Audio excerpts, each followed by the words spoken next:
Hello, moms. Do you ever feel anxiety sneak up on you? Today, my guest will share a way to counteract situations when an overwhelming wave seems to wash up. Stay tuned.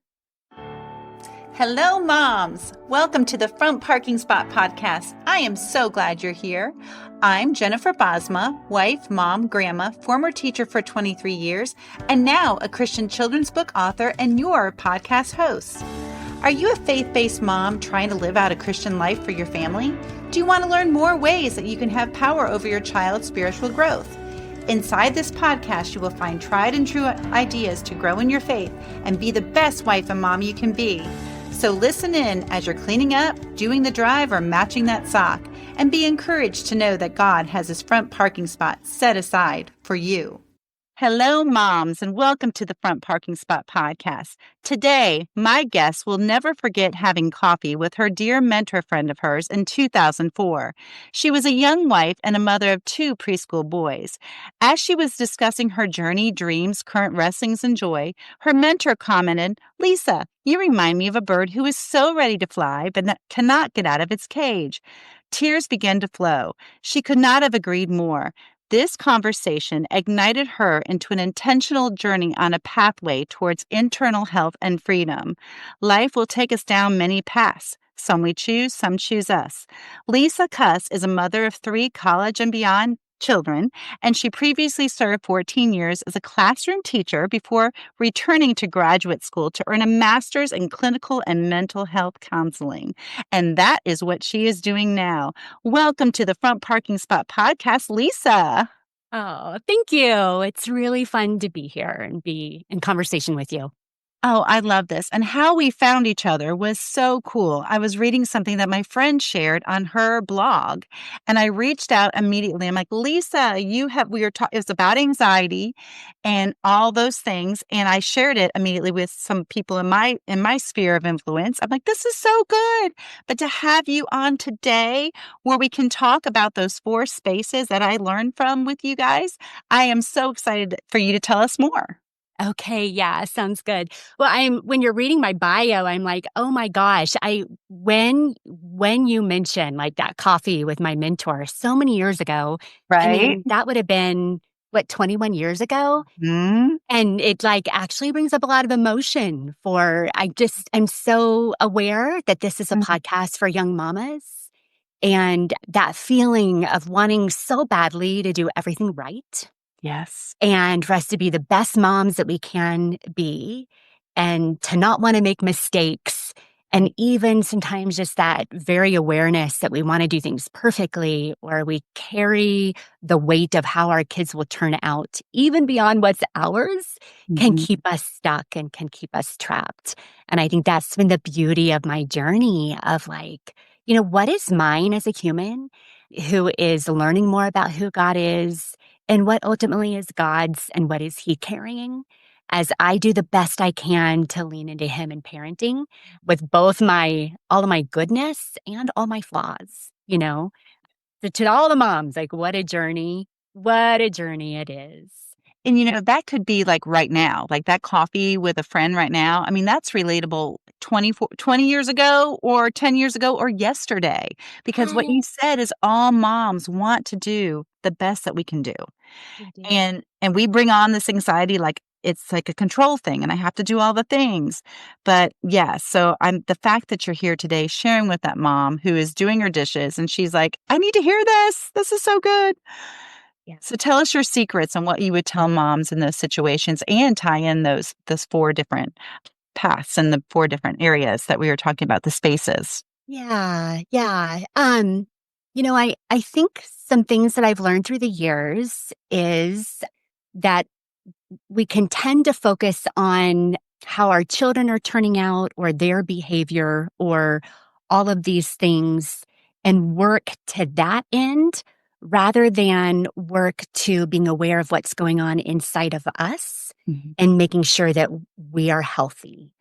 So the whole idea of when you're on the plane and the announcement comes on, and in case of an emergency, if you have to get the oxygen mask, please make sure you put the oxygen mask on your own face before you put it on somebody else's. And that I feel like there's an invitation to this journey that when we figure out how we become regulated, how we can be anchored, how we can let just rest in who God is and do the hard, that rather than just focusing on how our kids are going to turn out, then something beautiful happens. Mm. And one of the tools we use for that is the 4 spaces. And so my husband and I work in an organization we developed called Capable Life. And it's all about diffusing anxiety and fostering connection with yourself, with others, and with God in both the workplace and the home place. And so we work more in that sphere with chronic anxiety, which Mhm. is contagious, right? It's like, so if I'm just trying to think, even in my younger years, right?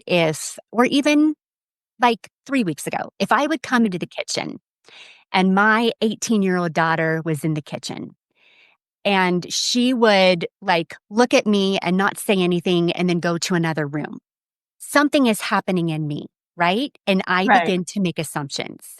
Right. I don't know about anybody else, but if that happens twice, then the assumption that I make is either she's mad at me or she doesn't want to be around me, you know? Right. I could picture that. Yes. Yeah. I'm kind of smiling because I'm like, I would be thinking that same thing. Like, what I do? Why is she mad? What is she upset about? Right. Right. Hmm. All those things. Okay.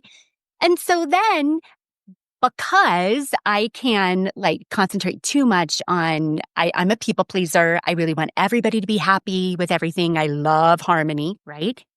So if I don't get harmony, then I can assume a lot that's going on and it wells up in me.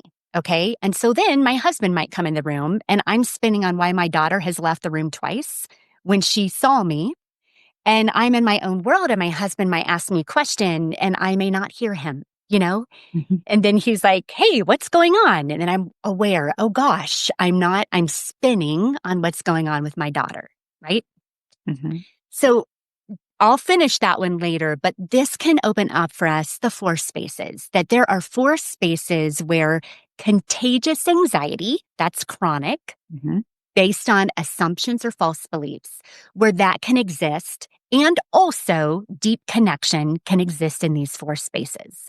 I'm going to go through them pretty quickly. The first one, the space inside you. The second one, the space between you. So that's you and somebody else. Hmm. The third one, the space inside the other person. The fourth one, the space that you observe happening in a group. You may be a part of it or you may be just watching, either way, but it's that group dynamic and you take it in. So first space inside of you, second space between you and another, Hmm. third space, the space inside the other person, fourth space, group. Okay. This is so good because any day you could experience any of these 4 spaces, Oh, any all the moment. time. It's All the time. constant. Yes. Yeah. I Yeah. can't. This is going to be very helpful. I can't wait for you to explain more. So good. Okay. So first space, I'm going to explain each of these just a little bit. So let's take this incident with my daughter, right? And yeah, she left twice, any room I'd walk into. So inside you, that first space is all of your hopes, your dreams, what you want. It's your grief, your losses, your inner critic, your self judgment, your self validation. It is God in you at work. It's all of these things, right? It's going on in you. Here's the thing, other people may not see it or know it, but it's what you are becoming aware of. So for me, that first space with my daughter, I was confused.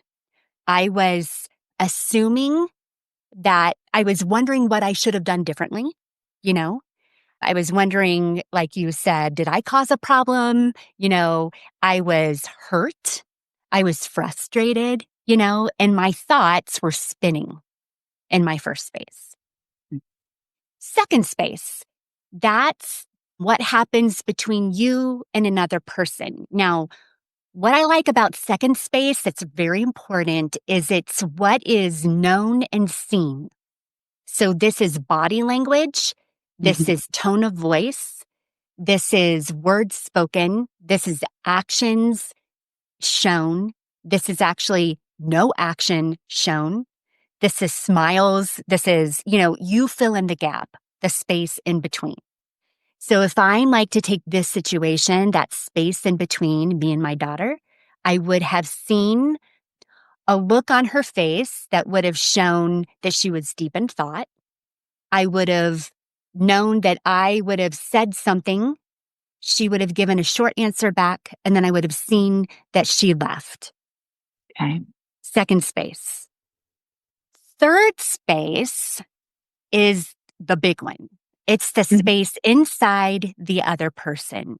So that is their hopes, their spinning thoughts, their dreams, their grief, their worries, you name it, their pit in the stomach, all those things that are going on inside them.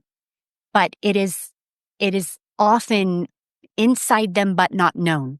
So second space is what's known and Mhm. factually seen. Third space is what's going on inside of them that keeps us spinning and guessing. Yeah, that's I'm reading it here too about what's going on in their mind. And I like how in this it says that's holy ground. That's like their area that they're dealing with in that number third space. Exactly. So, what we say is that this is the Holy Grail.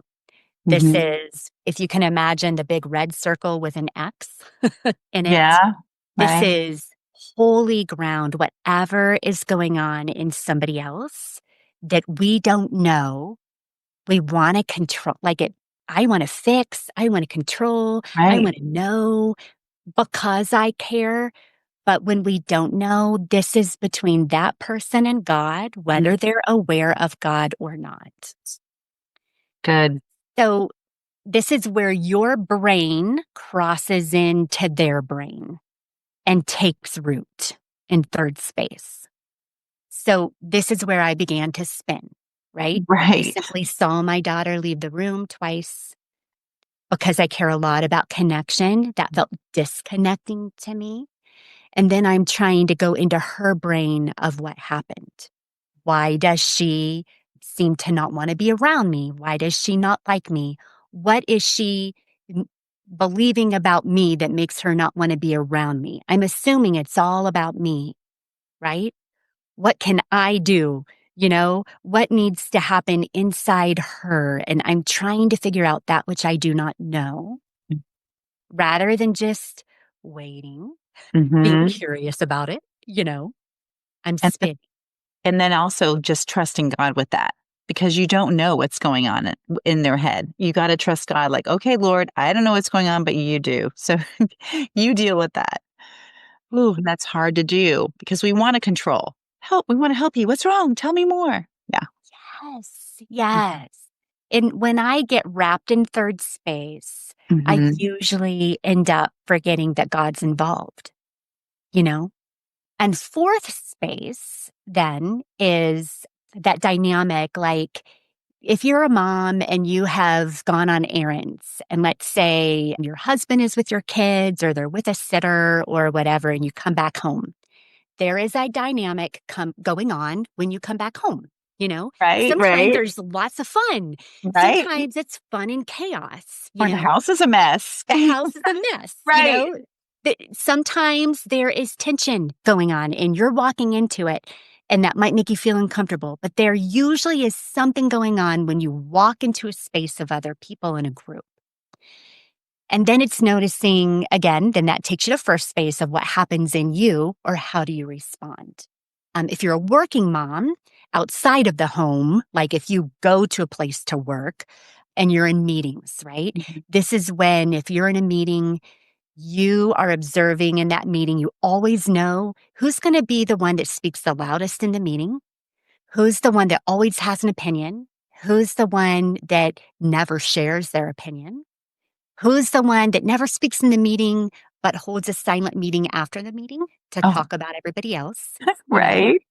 And you're noticing all of these dynamics. So in meetings, in conflict, in game night, which is usually super fun at home, you're just noticing all of these dynamics in between.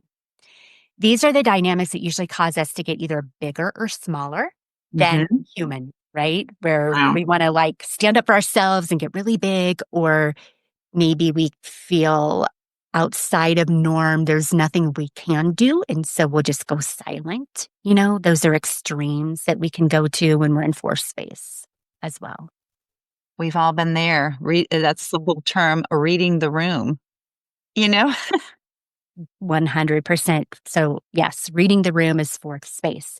So, the question then for us is like, when we look at these four spaces, and with the idea as believers that God, we don't have a separate space like between God and us, because as believers, like God is involved in all four of these spaces. Hmm. Right? If we can agree, He's Right. involved in that space inside me.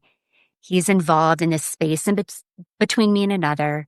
He is involved in another person's heart and mind when we don't know what's going on. I believe, whether they know it or not, that there is a God of invitation at work, you know?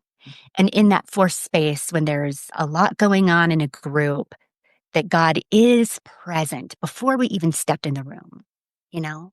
Hmm. Uh, and so what we're wanting to do is look at, okay, which space am I most healthily aware of or attuned to, where I notice it, I'm aware of it, and therefore, yeah, I can do something with it. For you, what would you say? Which space are you most healthily aware of? I think the space between others, like I can read the room pretty well. Like, Okay. and I can like, when I look around the room, if someone needs like, if someone looks sad, I can go up and talk to them. I'm very extroverted, very social.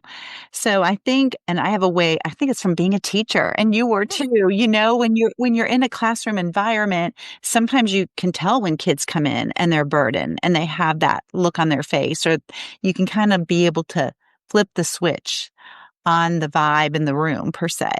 So maybe that one. But is that like the most common one? What do you find in your practice? Where do people struggle? You said number three, the space inside others, but what would you say on that for majority of people? Oh, well, I mean, I think it's good to be aware of like for space that you can be Yeah. aware of that. And what we're looking at is, when are we aware of it? Hmm. And then when do we start to spin? Those are the two things. So, which space? So, I can be more attuned to first space because I've had to do a lot of work. So, Okay. I can be at this point in my life, I can usually know what's going on inside of me. I can be aware of when that pit is in my stomach, that I need to go do something to make sense of it. Hmm. Um, Not all the time, but that's an area that I've been growing. Sure. Uh, for me, third space, what's going on in somebody else can absolutely make me spin, Right. uh, and make me anxious and forget that God is involved. And it's all over the map. Like when clients come in, usually third space has something to do with it.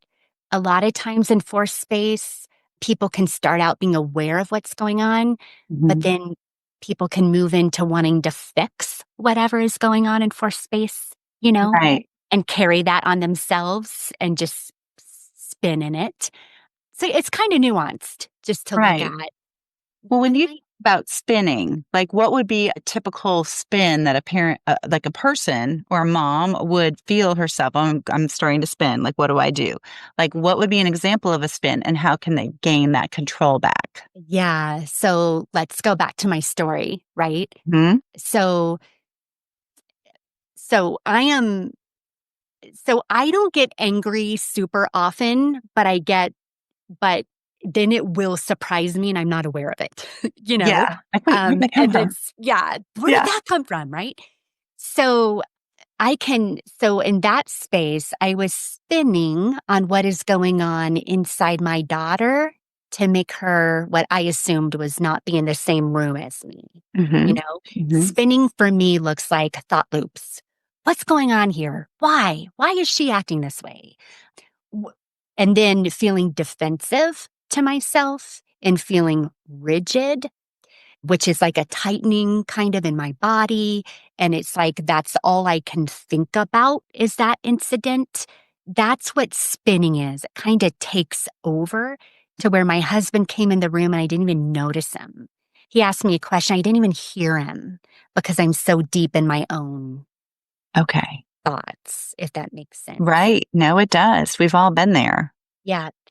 So it happened a couple more times.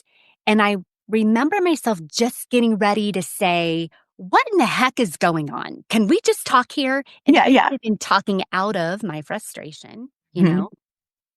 but something in me, I was realizing, and so something in me realized just take a minute and just watch, and we're going to hold this. Mhm. And I realize it's another tool that I'm carrying something that is actually God's to carry in this space. Because I know when I get this rigid and, spun up, that I'm depending on myself and not on a God who's also there. So Right. I have to do some open-handed stuff for me to just open my palms. Remember, God is in this house. God is surrounding my daughter. God is surrounding all of us. It's not all on me, and it may Mhm. not be about me. That's another thought that is super helpful for me. And so I ended up going up to her room and just asked a curious question, which in anxiety, we say the opposite of anxiety is not calm, it's curious. And anytime we can go in and just ask a curious question, Mhm. it can help diffuse our own spinning or our own angst, and it can help just with connection. So I said, babe, how are things going today? Like I've seen you very little. Seems like you got a lot on your mind. How was school? And so then comes out, some emotion and story and things that she had to interact with that day that Mhm. felt really big and honestly was, right? Mhm. Right. And so as we talk, then we're able to just share a little. And she didn't really need my help or want it, but it is helpful just to share, about what's Mhm. going on in her world and me to just say, wow, that makes a lot of sense, you know? And then I left, and then she came back down in the kitchen and we're just hanging out. And I think what I became aware of is how many times, right, have I reacted out of what I've assumed Mhm. to be something about me or that I've caused or there's an issue. And really, instead of that, if I can just, hey, just checking in on how things are going. What was this like today? And just be a curious presence that isn't Good. needy, but just wants to connect if it's available. Then I can learn also about my own spinning and my own tendency that can Mhm.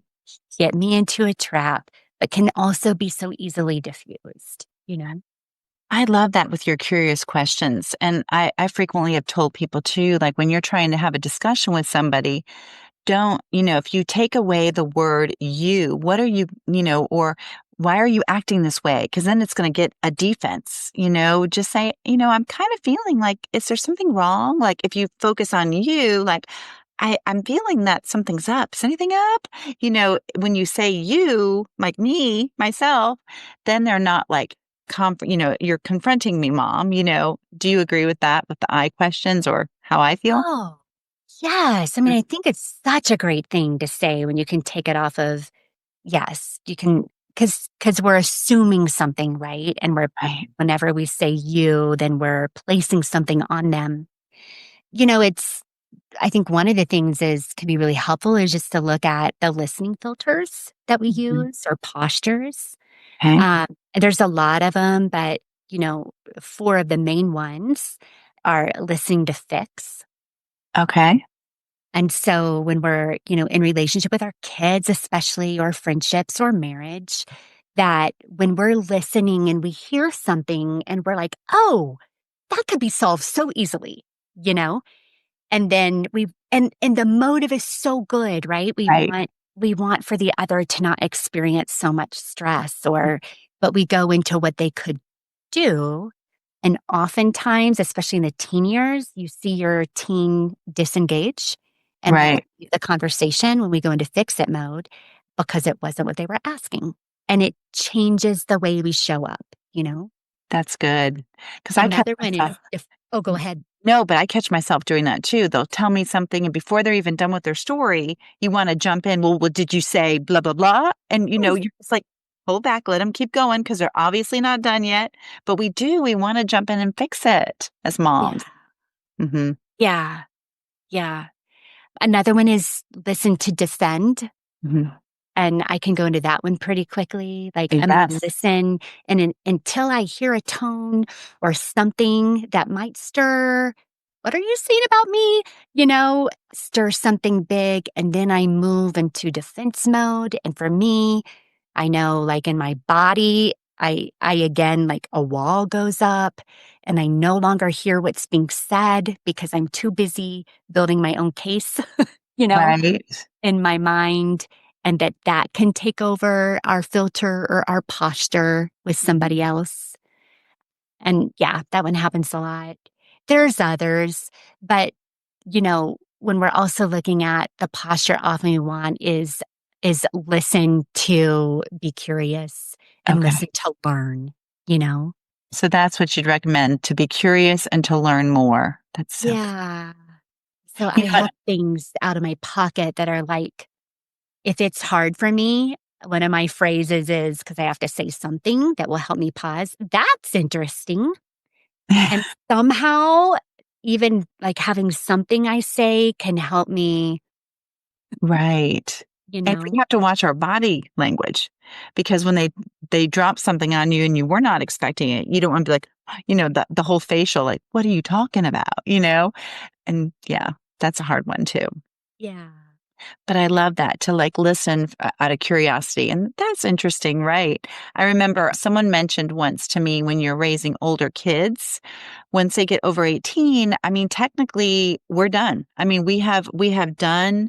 I mean, you're always a parent, don't get me wrong. But the way to rear them up, I mean, at 18, it's kind of like they're on their own, they're going to college, and I've learned, someone told me once, as a parent, when they're of adult children, you listen and you say, do you want, you have to think the three H's. Do you want me to help you, hug you, or hear you? I love that. And if I just stop and just kind of listen, like, are they wanting help here? Are they wanting hug here? Are they wanting me to hear? I've learned I've really had to just stop and listen and not react and hold my tongue, because it's the parent when they're young, well, you should say this or you should say that. But still to this day, I'm not very good at that. Just want to get in there. Oh, me too. It's something I'm continuing to learn. I really like the three H's. Yes, Um, help, hug, or hear. And we can do that, not fix. If I can help you with something, that's kind of like fixing. And the other thing, what would you do? I know your daughter's going to college, are in college, and when your kids have roommates and they have a roommate who's always full of anxiety, always stressed, always drama, what would you recommend those kids, or our own kids, or someone we know? How do you deal with, so you don't go down that hole, like when they're like, woe is me, and the Eeyore's in the room? What would you say to them when they're living with someone who reacts to things that way? yeah. I think that's a whole process in itself. One of the first things we can do is to pause and to reflect on and be able to name what is going on inside of us. Like, Mhm. how are we being impacted by this? So that, and the reason that is helpful is because once we can name the pit in my stomach or what feels like doom, or what feels like I'm always on the right outside, or my opinion doesn't matter, or I'm being disrespected, or whatever it is, it'll keep spinning inside of us until we can name it and know how it sits in our body. Mhm. And when we know that, then we're looking at, okay, what can I influence versus what am I trying to control, in this Mhm. situation? But I think taking the time to do that will help us with what we want to communicate about the impact on us and what we would like to connect with, rather than it coming into this big confrontation. You know, you do this, I'm sick of this. Or the other way where some people then never speak up, you know, Yeah. if it Mhm. just feels too big. Right. Oh my goodness. This is so good. Lisa, how can listeners find you? Because I mean, we could talk for hours here. And I know you have the Capable Life ministry pretty much, right? How Yeah. can they find you? How can people connect? Yeah. So we run a membership that's Capable Life that people can be a part of. But our podcast that my husband primarily does, and I'm on once a month, is Being Human. And it's through Christianity Today. I am on Facebook and very little on Instagram. So I'm Okay. Cuss Mom, because my last I name is love Cuss. that. I love On that. Instagram, I'm not on it a ton. I'm I am on Facebook, just as myself, Lisa Cuss. Yeah, I have a website for counseling. We do coaching and Capable Life as well, but you could look up capablelife.com. Uh, Okay. my counseling site is mypathwayscounseling.com.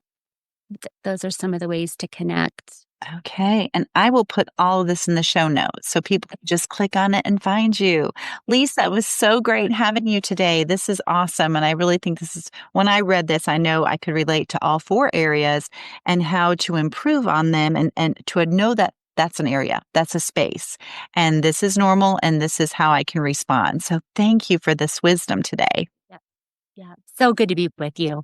Thanks for the rich conversation and just yeah, a blessing on all the mamas here that the goal of the four spaces is not ever to be perfect in them. It's just for awareness and an invitation often that God is involved. And sometimes when we're feeling angsty, it may mean that we're carrying more than is ours to carry. And so I think my prayer would just be for all the moms out there that you are not alone and Mhm. you have a God at work in ways that you can't see. So good. And give all those concerns to him because he cares even more than we do. And it's so freeing when we do.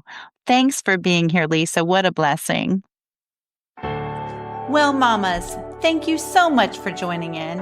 I know you are super busy doing all the things that can consume your day, but you took a couple of minutes to learn how God wants to build you up in your faith, family, and life.